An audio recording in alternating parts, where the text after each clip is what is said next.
Chapter 3 Suspicion. Stokes emerged from a lift on the basement floor of the station. He attempted to balance his covered canvas and a box of equipment while closing the lift's gridded metal shutter, failed, and dropped everything. He grunted with anger, slammed the shutter, picked up his belongings, and set off along the long corridor to a large door at the far end. He shuffled about in his pockets, produced a set of keys, and let himself into his gallery.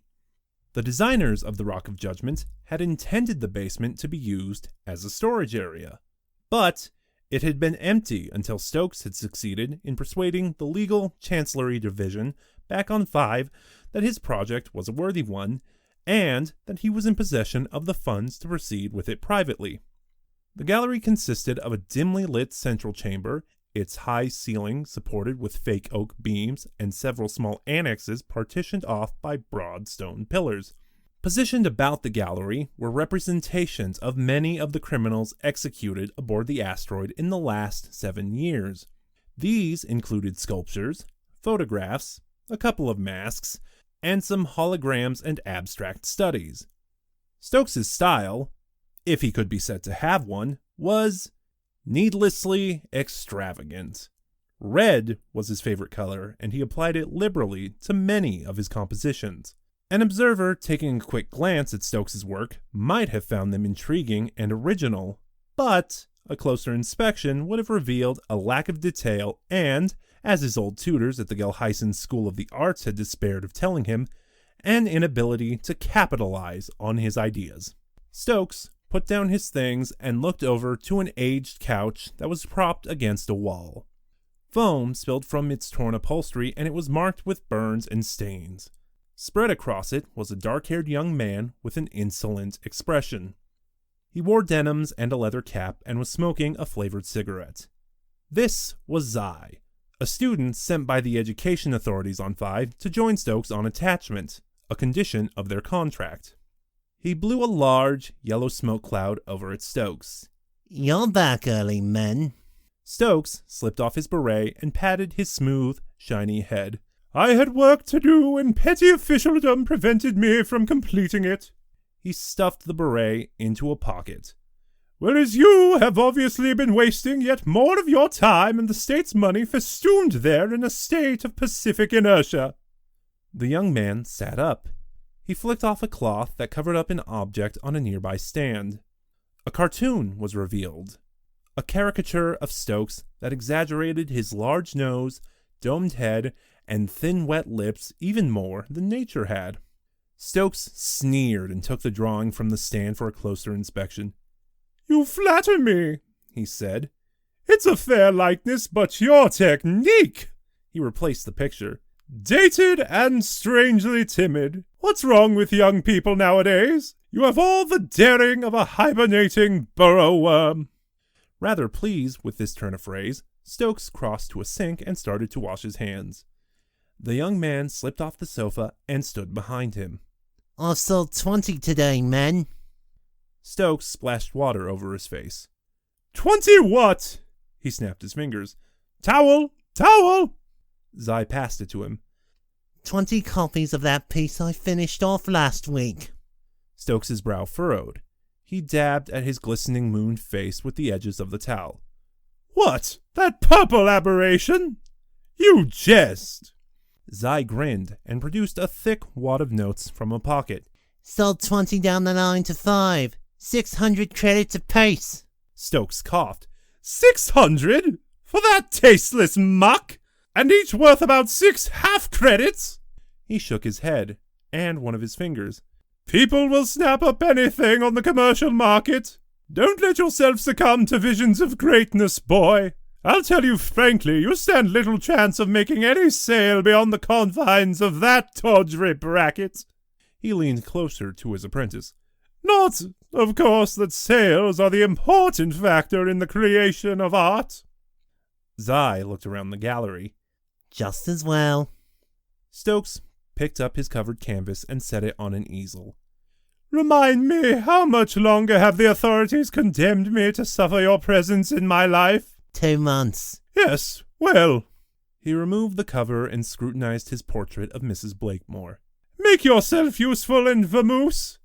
There's a bar up on level 3, you know. For zombies.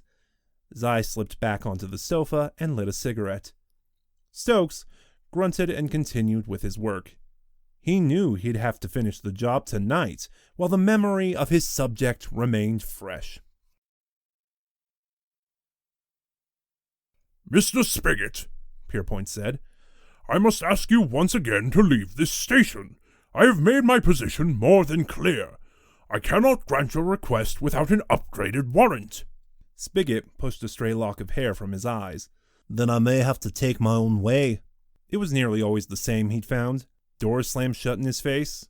But where his colleagues, with their incident forms and desk reports, might have given up and turned back, he was prepared to strike out alone. What exactly are you threatening? Asked Pierpoint. Your impertinence could land you in trouble. A high-pitched tone came from a unit sewn onto the breast of Pierpoint's tabard.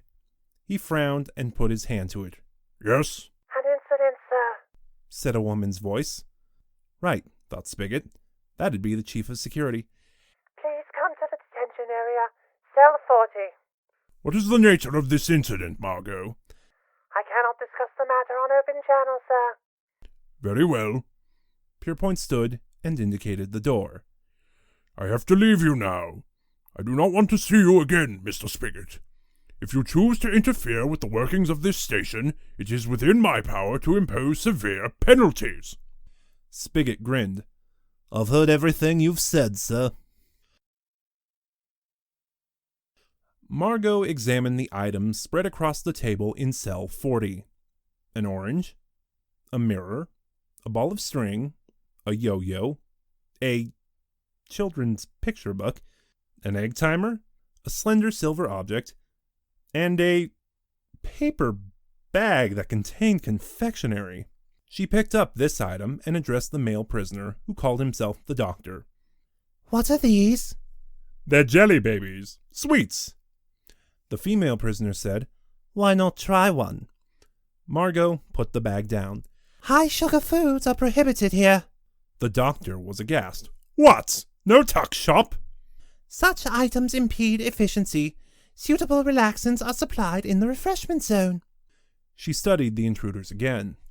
A thorough search had revealed no trace of identification on either of them. Although they were carrying no weapons, their unexplained arrival remained an irritation. I'll ask you again, she said. How did you arrive here on the rock? I keep telling you, said the male prisoner. I'm the doctor, this is Romana. We're travelers, and we arrived here by accident. There's really no need to clap us in irons. We're quite the friendliest and most inoffensive of people here, aren't we, Romana? Oh yes, let us leave and you needn't worry about us again. Margo signaled to one of the officers standing guard on the cell door. Fetch the truth serum from stores. Use my authorization. Yes, ma'am. The guard saluted and left the cell. The doctor did not seem to be impressed. Truth serum? You really are wasting a lot of time. We've been telling you the truth for the last half hour, put in Romana. Margo pulled herself up to her full height. Your presence here is unauthorized. This station is top security. All transmat communications, arrivals, and departures are approved by myself and logged by the security computer. Your arrival was not registered. Perhaps we didn't arrive by transmat, said the female prisoner. The doctor muttered a curse. Margo seized on her error. So, as I thought, you traveled here by spacecraft and cut your way in. Who is your contact? What was your purpose in coming here? How did you locate this station? The doctor held up his hand. Please, so many questions. The cell door swung open and Pierpoint entered. His eyebrows shot up in surprise as he caught sight of the strangers and their eccentric dress. Who are you? The doctor's face fell. And there's another one. What are these people doing here? Pierpoint asked Margo. Why are they wearing disruptive clothing? She struggled to explain. They are not detainees, sir. They were first seen earlier this evening in the refreshment zone. Pierpoint turned to the intruders. The doctor gave him a toothy grin and a cheery wave. Hello there, you must be in charge. Do not address me in such familiar terms, snapped Pierpoint. I am a High Archon and the station administrator. Are you really? The doctor took Pierpoint's hand and shook it vigorously. That must be very interesting. He gestured about, vaguely. Do you administrate all of this? How clever. Pierpoint pulled his hand away. He stared at the doctor suspiciously. Are you a lunatic? Spigot emerged from a lift on level 7 of the Rock and checked the time. At this time of night, there'd be only minimum security on duty at computer control. Artificial night had already fallen. A softer light shone from the lamps positioned at intervals along the stone-flagged walkways. The call to Pierpoint had come at exactly the right moment. Spigot couldn't have prayed for a better distraction. With the station administrator off his back, he was free to roam the corridors unchallenged. He liked it that way. The people he passed didn't know him, and he didn't know them. He enjoyed the feeling of freedom that brought him. It was so different back on 5, where he was always being recognized and pestered for his autograph. But then, that was the price he had to pay for being so successful at his job. The station's computer control center was up ahead at the end of this long corridor. He watched from a shadowy corner as an overalled worker emerged from the huge oak doors and signed himself off by running a card through a reader built into the decorative stonework of the wall. The worker nodded to him as he passed. That was the trouble with this place, thought Spigot. They were complacent. Couldn't imagine anyone trying it on. He'd seen this sort of thing before. It was a disaster waiting to happen. And it was his job to prevent that, because someone had to. He reached into his inside pocket and pulled out a black plastic scrambler card. He'd bought it from an informer from the lower North Capital, his old neighborhood. Sure, it wasn't standard police equipment. And sure, if headquarters ever found out he was using it, they'd haul his ass over the coals. But hell, they knew the way he worked by now. He ran the card through the reader and sneaked through the big doors into computer control. Now, let me see if I've got this right, said the doctor, who was getting rather tired. You're accusing us of being spies and saboteurs? Pierpoint nodded. That is correct. On the other side of the cell, Margo was preparing the truth serum. She broke open 2 phials of green liquid and poured them into hypodermics that had thin, glistening needles. The doctor noted that Margo was breathing deeply, as if she was trying to hold down her temper. Well, pardon me for saying so, he went on, quite unmoved by this gruesome display. But I don't think Romana and I would make very good spies. Do you? I mean, look at us. He twirled the ends of his scarf. If I was the leader of some subversive organization and one of my operatives walked about dressed like this, I wouldn't send him on a high-risk mission to a top-security area. I'd sack him. Margo edged closer to Romana. She prepared the hypodermic, squirting a few drops of the serum from its tip. Roll up your sleeve, she ordered. Her voice was less confident than it had been earlier, thought the doctor, as if the presence of her superior made her nervous. Romana sighed and did as she was instructed. I don't suppose it will make any difference. This situation is absurd enough already. Margo readied the needle. The doctor leaned closer to Romana. Do you know, this is going to hurt you more than it's going to hurt me, he whispered. Before Margo could inject the fluid, her communicator bleeped. She looked to Pierpoint for instructions. He nodded. She flicked open the channel. Ma'am, said a voice from the communicator. Shom here. The security net registers an intrusion. Margo frowned. Not again. Where? A computer control itself, ma'am. Shom replied. Your orders? To the doctor's surprise, it was Pierpoint who reacted most noticeably to this news. Damn him, he snarled. He flicked open his own communicator. This is Pierpoint.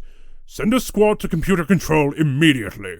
I want the intruder brought to the detention area. Cell 40. Right away, sir. Margo looked anxiously at Pierpoint. She lowered the hypodermic needle. What is going on, sir? She demanded, her thick eyebrows knotted in a frown. 2 security alerts in under an hour? Are these incidents connected? Pierpoint stared at the doctor. Oh, yes. Your role as a decoy suddenly becomes very clear. The doctor smiled at him innocently. Not to me, it doesn't. Spigot looked around the large control center. It was different in design from the rest of the station. More modern. A cluster of consoles faced a wide screen that displayed a constantly shifting pattern of data. The walls were lined with gadgetry and computer banks. The night watch consisted of only 5 officers relaxing in their padded chairs. Some were drinking coffee. Others were playing games. The atmosphere was relaxed and comfortable. Yeah, thought Spigot, wide open. He sauntered over to a line of consoles ranged against a wall. He sat down and started to work on the entry codes he would need to access information from the security net. As he'd expected, the codes were triple variant, the toughest of the lot. If somebody had the skills to enter a system like this and play about with it, they'd have to be a genius. He let his fingers dance over the keyboard and waited for the inevitable outcome. "There!" a voice shouted behind him. He spun around in his chair. 3 uniformed guards had entered the control center, blasters raised. "Get away from that console!" their leader shouted nervously. Spigot grinned and stood up. "All right, Sonny, don't worry yourself." He tapped the console. "It's all in one piece, you know." He raised his hands. "Back to see Mr. Pierpoint then, is it?" "You are agents of Planet 5 Police," Pierpoint said. "Confess your involvement with Spigot." The doctor was confused. Hold on. A minute ago we were spies. Now you think we're police? I wish you'd make up your mind." He looked around the bare metal cell. "I'm feeling rather tired. How long have we been standing up, Romana?" 49 minutes and 21 seconds. "You can drop this facade," Pierpoint continued. "Stop attempting to confuse the issue." "Me? Confuse the issue?" the doctor spluttered. "My dear fellow, you're doing a very good job yourself. I mean, I'm not even sure what the issue is anymore, and even if I did, the last thing I'd do would be attempt to confuse it." "Stop talking," Pierpoint ordered. He stalked over to the corner where Margo was standing. She was staring at the floor and breathing deeply. The doctor strained his ears to pick up their conversation. They were an odd couple. "You've been on duty for 20 hours, Margo," Pierpoint told her quietly. "Return to your cabin. I will deal with this matter." Her head jerked up sharply. "Are you questioning my competence as Chief of Security?" Her lower lip juddered. "Of course not," he lowered his voice. "However, I now understand the situation. These 2 were acting as decoys for that police officer from 5. His face twisted with anger. "The police treat us like fools." Margo frowned. "That does not explain how they came to be aboard, sir." "I will discover that," he reassured her. "Now please, Margo, return to your cabin." He laid one of his wrinkled hands on her shoulder in a protective gesture. "I don't want to have to order you." Margo brushed him off and left the cell. He stared after her, his expression unreadable. The doctor exchanged a glance with Romana. "She's very uptight," Romana observed. "They both are," said the doctor, "but she seems to be heading for a nervous breakdown." Hypertension? The result of a lifestyle of constant self-denial. Could an incident like this be enough to set it off? "Well, I hope not. I should feel terribly guilty." "Don't worry, Doctor. I imagine you've set off quite a few nervous breakdowns in your time." "Really? How kind of you to say." Spigot shook off the restraining arms of the guards as they escorted him into the detention area. "All right, Sonny, I'm a big boy now. I can look after myself." He looked at the rows of cells. Even millions of miles out in space, in the middle of an asteroid, a prison still smelt like a prison. They could scrub up and slop out as much as they liked, but it was still there, the stench of too many hard luck stories. The woman he'd seen earlier, outside Pierpoint's office, was hurrying past. He raised a hand in greeting, but she'd already pushed past him. Her expression told him all that he needed to know. Intriguing. She was losing it. Cracking up under the strain. He'd seen it too often to mistake the signs. And she was the chief of security. He'd found another weakness up here. He was pushed into cell 40. As he'd expected, Pierpoint was standing there, rouged cheeks stretched in indignation. But standing nearby were two real freakos.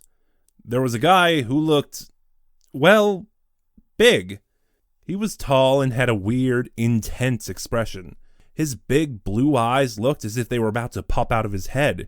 He'd probably been at the Happy Pills, whoever he was.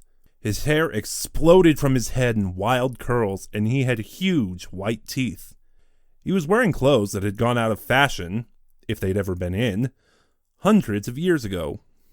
The girl with him was equally striking, but for very different reasons. She was a stunner. Long blonde hair, knowing smile. There was something about her that intrigued Spigot.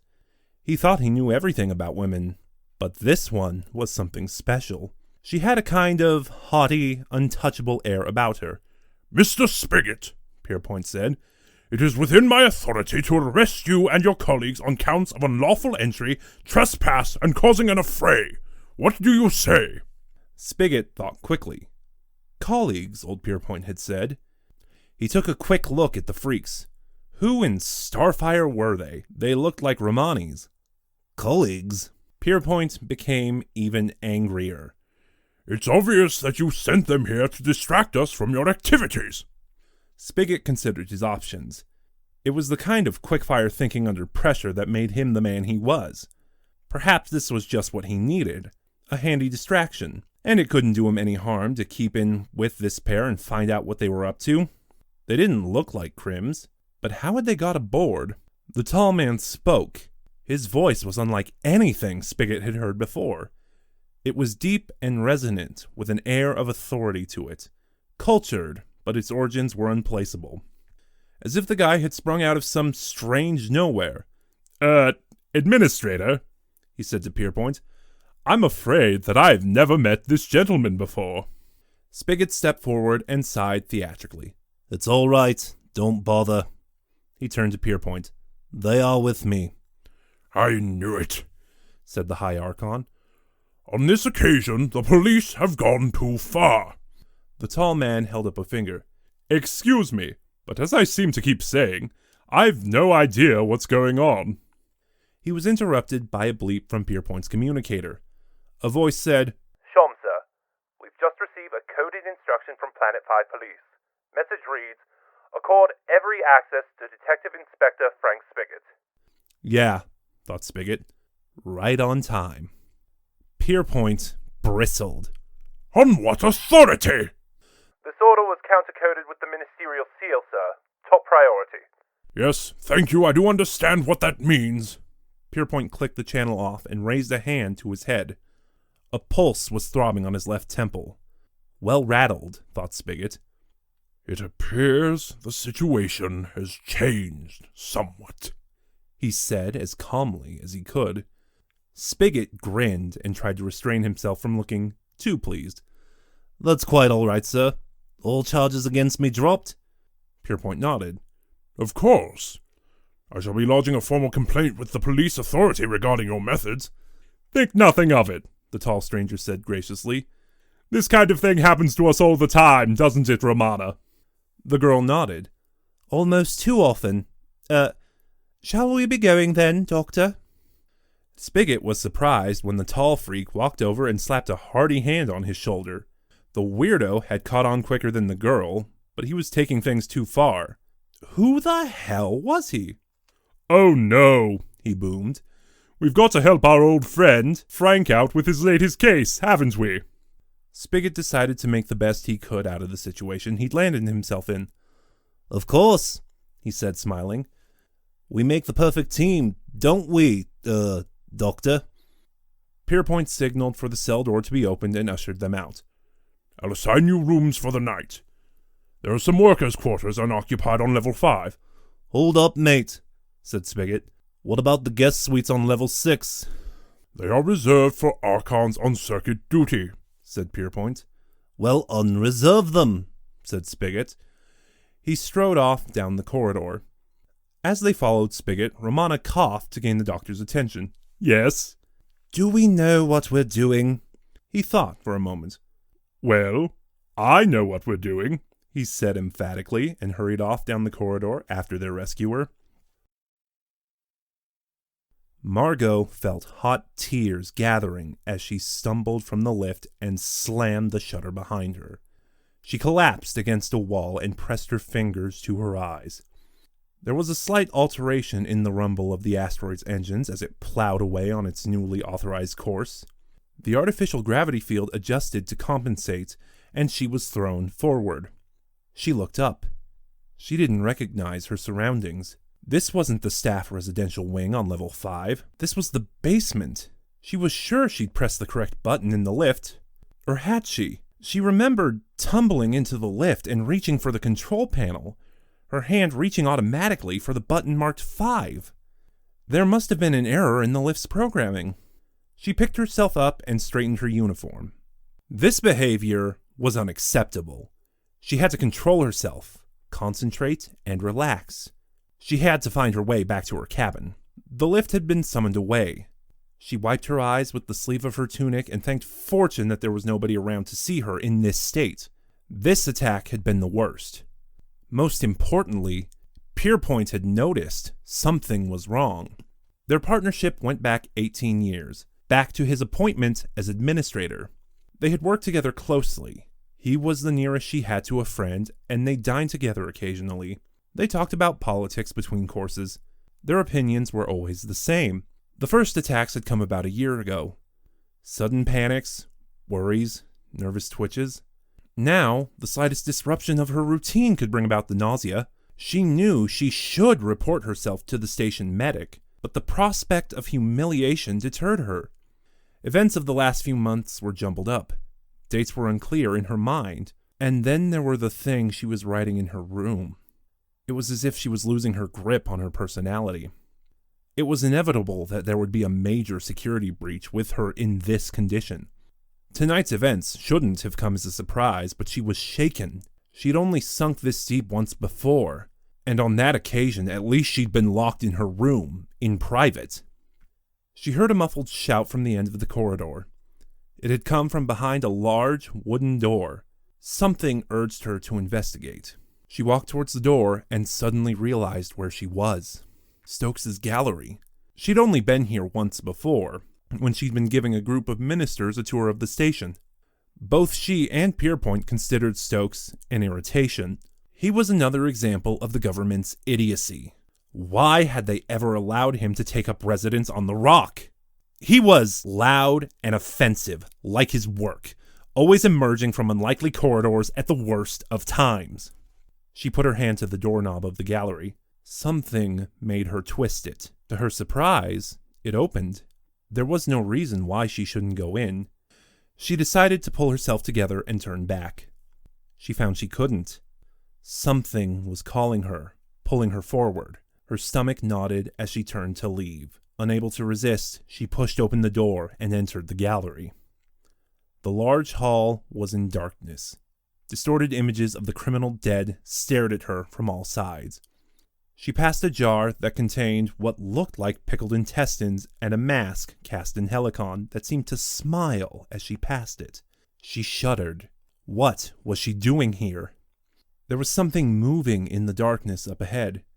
She crept behind one of the pillars as a figure emerged into the light. It was Stokes. He was dressed in an ancient pair of striped pajamas and was tying up the cord of a paint-splattered dressing gown. "Damned insomnia," he was muttering. "Wretched pills have no effect." She watched as he picked up a framed purple print and sneered at it. 20 sales, 600 apiece, for the work of a gossoon from the Irontown slums. It defies all sense. He crossed to where a canvas rested on an easel and snapped on a small lamp that gave out a strong green light. His broad, bald head and contemptuously curled lips took on a ghoulish aspect. He fished out some brushes that had been resting in a jar of water and sorted through some paints. Margo squinted to make out the picture on the canvas. She recognized Stokes' subject as Naomi Blakemore, the murderess terminated that evening. The old woman's gnarled hands were crossed on her lap. Her face wore a smile that might have looked kindly in life, but Stokes had twisted it, and in his work she had become a vicious skeleton.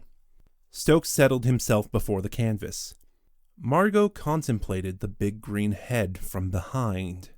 How easy it would be to smash it in, to crack him open like the egg he resembled, or to watch his bones dissolve, to flatten him somehow, scramble him, crush him into a bundle of flesh and bone and blood. She licked her lips. A feeling of power ran through her body. Her muscles felt stronger. It was a good way to feel. Ridiculous, said Stokes. How can I compose myself in this light? He sat up and unconsciously flicked on a monitor. Text filled the screen, offering the options of the station's entertainment service. Stokes thought for a second, picked up a remote control, and requested information from the courtrooms. Margo flinched. She blinked and her murderous visions faded. Why was she here, creeping about like this? Stokes was reading aloud from the screen.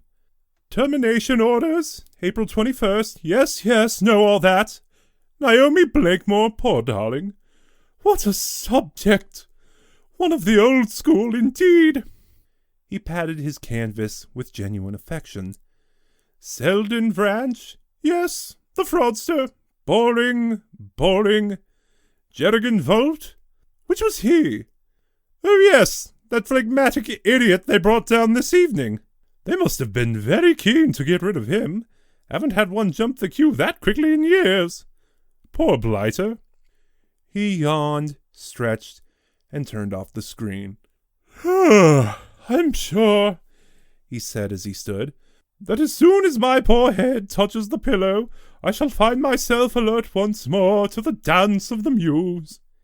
He disappeared into the darkness. Margo felt sick and dizzy. She forced herself away from the pillar and staggered towards the exit. In the darkness, it was difficult to orientate. She stopped and tried to get her bearings.